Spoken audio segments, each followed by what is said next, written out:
उमर एक तालीम याफ्ता मगर गैर मुस्लिम घराने से ताल्लुक़ रखता था। वो कराची की एक मारूफ यूनिवर्सिटी में पढ़ता था। बचपन से ही वो मंतकी सोच रखने वाला और हर बात की दलील मांगने वाला नौजवान था। मज़हब के बारे में उसके जहन में बहुत से सवालात थे, मगर उसे कभी तसल्ली बख्श जवाब न मिला। वो अक्सर रात को आसमान की तरफ देखकर सोचता कि अगर वाकई कोई खालिक है तो वो कौन है और इंसान की ज़िंदगी का मकसद क्या है। इसी यूनिवर्सिटी में ज़ैनब भी पढ़ती थी। वो एक बापर्दा, बाअखलाक और ज़हीन मुसलमान लड़की थी। उसकी पहचान उसका नर्म लहजा, सादा लिबास और मजबूत किरदार था। वो जब बात करती तो अल्फाज में ठहराव और आंखों में हया होती। उमर ने पहली बार उसे लाइब्रेरी में देखा, जब वो खामोशी से कुरान मजीद का तर्जुमा पढ़ रही थी। उसके चेहरे पर एक अजब सा इत्मीनान था, जैसे उसे दुनिया की किसी चीज़ की कमी ना हो। प्रोजेक्ट के सिलसिले में दोनों को एक ही ग्रुप में शामिल होना पड़ा।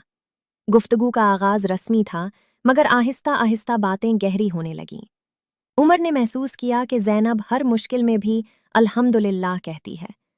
एक दिन उसने पूछ ही लिया, तुम हर हाल में अल्लाह का शुक्र क्यों अदा करती हो? क्या तुम्हें कभी शिकवा नहीं होता? ज़ैनब ने मुस्कुराकर जवाब दिया, शिकवा क्यों करूं? जिस रब ने मुझे पैदा किया वही मेरे लिए बेहतर फैसला करता है। जब इंसान अल्लाह को पहचान लेता है तो दिल मुतमईन हो जाता है। ये जुमला उमर के दिल में घर कर गया।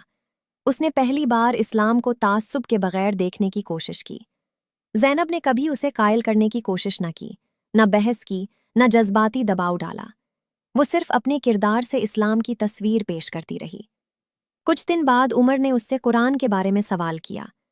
ज़ैनब ने उसे उर्दू तर्जुमे के साथ कुरान तोहफे में देते हुए कहा, आप इसे खुले दिल से पढ़ें। अगर सच की तलाश हो गई तो रास्ता खुद मिल जाएगा। उमर ने कुरान पढ़ना शुरू किया।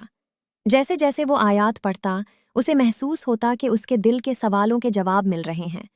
ख़ास तौर पर अल्लाह की वहदानियत, अदल और रहमत के बारे में आयात ने उसके अंदर एक इनकलाब बर्पा कर दिया। उसे पहली बार महसूस हुआ कि वो किसी अंधी तकलीद की तरफ नहीं, बल्कि एक वाज़े और मंतकी पैगाम की तरफ बढ़ रहा है। रातों की तन्हाई में वो सजदे की कैफियत का तसव्वुर करता और सोचता कि अगर वाकई एक ही रब है तो उसके सामने झुकने में कैसा सुकून होगा। कई हफ्तों की कशमकश के बाद एक दिन वो करीबी मस्जिद गया। इमाम साहब से तवील गुफ्तगू के बाद उसने कलमाए शहादत पढ़ लिया। इस लम्हे उसकी आवाज़ कांप रही थी, आंखों से आंसू बह रहे थे, मगर दिल पर एक नाकाबिले बयान सुकून तारी था। जब उसने ज़ैनब को अपने इस्लाम कबूल करने की खबर दी तो वो खामोश हो गई। फिर आहिस्ता से बोली, मैंने कभी ये दुआ नहीं की कि आप मेरे लिए मुसलमान हों, बल्कि ये दुआ की थी कि आप सच को पहचान लें। उमर ने मुस्कुराते हुए जवाब दिया, मैंने तुम्हारे अखलाक से इस्लाम को पहचाना, मगर उसे कबूल अपने यकीन की बुनियाद पर किया है। इस्लाम कबूल करने के बाद उमर की जिंदगी बदल गई। उसके लहजे में नरमी, रवैये में तहम्मुल और दिल में अज्ज पैदा हो गया। उसने अपने घरवालों के साथ भी मोहब्बत और हिकमत से बात की। वक्त के साथ उसके किरदार ने दूसरों के दिलों पर भी असर डालना शुरू कर दिया।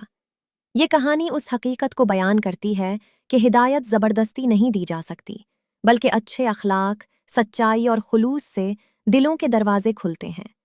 कभी कभी एक बाहया और बाकिरदार इंसान ही खामोशी से सबसे मुअस्सिर दावत बन जाता है।